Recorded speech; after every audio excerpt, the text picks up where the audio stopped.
I feel like we're so far into the series now, I haven't really explained what the goals are of the series. I mean, the first goal obviously was not to get sacked, but if I'm not going to get sacked, what is the goal after that? I mean, it's to win a trophy, basically. The moment I win the trophy of Huddersfield, I can end the series there. So at this rate, it probably is going to go on for about 10 seasons. And if you still are enjoying the series, make sure you drop a like, drop a subscription if you're new, and drop a comment telling me how bad I am at the game still, despite the fact that I am overachieving with Huddersfield now. I say overachieving, I'm doing how I thought I should be doing, considering the amount of money I've spent. In the last episode, we took on Watford at home and finally won a live com game as we beat them by 2-0, despite the fact that they had Sergio Aguero up front. And the results after that have set us into a very stable position in the league, and I'm very hopeful that we are not going to get relegated this year. Like, very hopeful. And if I somehow still get relegated from the position that I've got myself into, I will not do YouTube again. Like, ever again. So, we've only played 5 games since we beat Watford at home by 2-0. And in the away game against Arsenal, unsurprisingly, we lost by 2-0. We followed that up with another away trip to Manchester City, and Bernardo scored as we lost 2-0 again. Consistent, at least. When we took on Cardiff away from home, Alex Oxlade-Chamberlain set up Maximilian Philip to score his first goal for the club as we stole a 1-0 victory against some of our relegation rivals. We followed up with a home game against West Ham United, and Marcus Llorente scored with 13 minutes left to give us a 1-0 lead. And then we scored twice in injury time as Gresta set up Hudson-Odoi to volley in at the back post, and then Maximilian Philip then ran through the middle and fired it past the keeper to give us a resounding 3-0 win. We do take on Wolverhampton Wanderers in this episode away from home. Now, Wolves are a team that are around the same position as we are, so I've picked this game.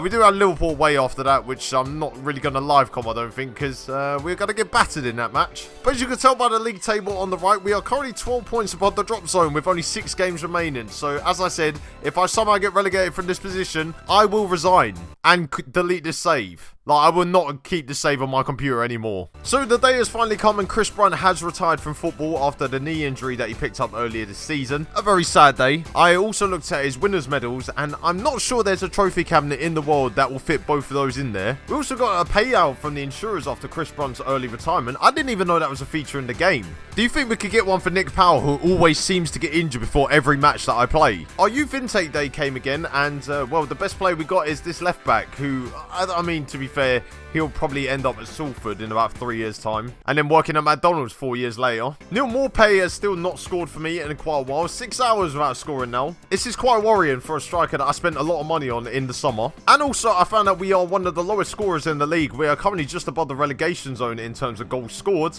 We've only scored 29 goals in 30 games. Christ, this season has been boring, hasn't it? So after our 0-0 draw against Southampton, Steven Gerrard spoke to the press and said that he thinks I should be sacked if I carry on with my aggressive nature that I tell my team to play on a Saturday. I mean, how can I get sacked if my players are getting yellow cards? I'm not the one on the pitch. I am the one telling them to break the other players' legs, but I'm not the one doing it. And our youth candidates ended up being our under-18s. Do you think we can replace the two? Do you think the under-18s can become the youth candidates and then end up working in Salford and then McDonald's? Because at this rate, this is the only career path they're going to be taking. Another episode and another time that Ollie Burke has been left out of the Scotland squad. I mean, it'll be a miracle when he actually makes it in there. But he's put those recent disappointments of not getting into the national team again by signing a new 3-year deal with the club. Although I will sell him so he can get into the Scotland team because, let's face it, Alex McLeish is not watching Huddersfield week in, week out to call up Ollie Burke to the Scotland national team. So 2 of my players who have barely been playing recently, Chancellor Mbemba and Steve Mounier, got called up to international duty. And Steve Mounier carried on from where he left off with us by not scoring for his international team. Eros Grosler got 2 goals against Belarus in a 4-0 win. And Fabian Schär also got a goal as Switzerland beat Hungary 7-0. And that wasn't the only time he scored. He came off the bench with only 10 minutes left and somehow still managed to score against Andorra. God, they're awful, aren't they? My under-23s also carried on the tradition at the club by beating Leeds United in the under-23s Premier Division Cup knockout round. Man, that is a mouthful to say, isn't it? Andre Villas-Boas has also said that he's interested in my booty. I mean, I would if he's offering. Marcus Llorente is out for 5 weeks with a damaged kneecap as well. And Philip Billing is also out for 5 weeks with a groin strain. What is going on with the injuries? Why are we getting so many big injuries at this crucial part of the season? Dean Henderson also got named in Team of the Week, although looking at the team ahead of him, It looks very blue. Like, very blue. Ashley Young has also been playing fairly decently recently, so I went to go and give him a new contract, and he didn't want to sign one. Neither did Marvin Sordell, because apparently he's on the transfer list. I feel like we're not going to be seeing much of Marvin for the rest of the series. Sergio Reguilon is also out for 8 days with blisters, which means he'll probably miss the game against Wolves. I was also reminded for the fact that Peter Crouch is about to retire, and also that I spent 12k on him. I don't think I've ever spent that amount of money on one player before. I should also remember to play him on the last game of the season when we secured survival, just so that, well, it's basically his testimonial. That's all I'm going to say. His 3-year testimonial. And now we move into our game away to Wolves in this match, and I stuck with the same formation that got us the 3-0 win over West Ham United. So we're sticking with the 4-2-4, and with McGinn and Sampa playing in the defensive midfield positions.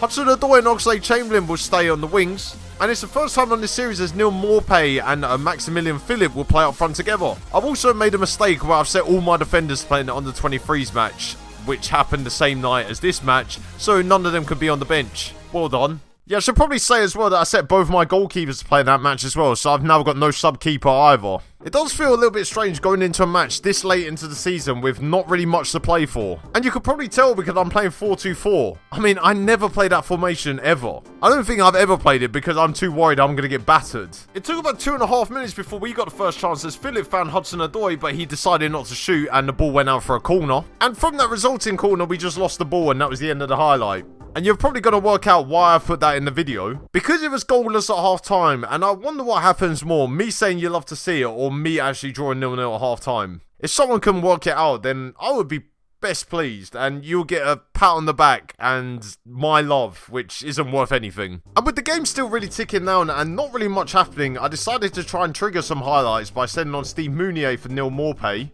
I'm just swapping one striker with low confidence with another striker with low confidence. I mean, that is tip number 75 in my book of Proudy's tips for football management, coming out soon. And it certainly did help as Moussa Sissoko on the right hand side putting across to Diego Jota to give Wolves the lead. I feel like that tactical decision has caused that. And they went to VAR to check if it was a goal, which is coincidental seeing as that last night Wolves took on Man United and their goal was allowed via VAR. I'm saying allowed in very loose terms here. And with only 5 minutes left on the clock, Oxlade-Chamberlain started running down the right hand side and putting a great ball into the box with Callum Hudson-Odoi to head wide.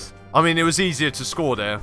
A lot easier to score. And then a few minutes later, Moussa Sissoko had his shot blocks, followed by Ruben Neves having his shot blocks, and Conor Cody firing the ball into the back of the net. Well, we move on to the next game at least. And just when I thought it couldn't get any worse, Moussa Sissoko's cross was cleared out only as far as Gibbs White, who headed it to Jack Grealish to fire it in. How have I lost this game 3-0? I mean, I never played that formation ever. I don't think I've ever played it because I'm too worried I'm going to get battered. Like, we were comfortable with 15 minutes left and then suddenly we collapsed. There must be some absolutely shit teams in this league if we've somehow made it to mid-table and teams like Wolves are there as well and they're beating us 3-0. Let's just roll on next season where I could blow another 80 million on players who aren't that good. Stupid tasted.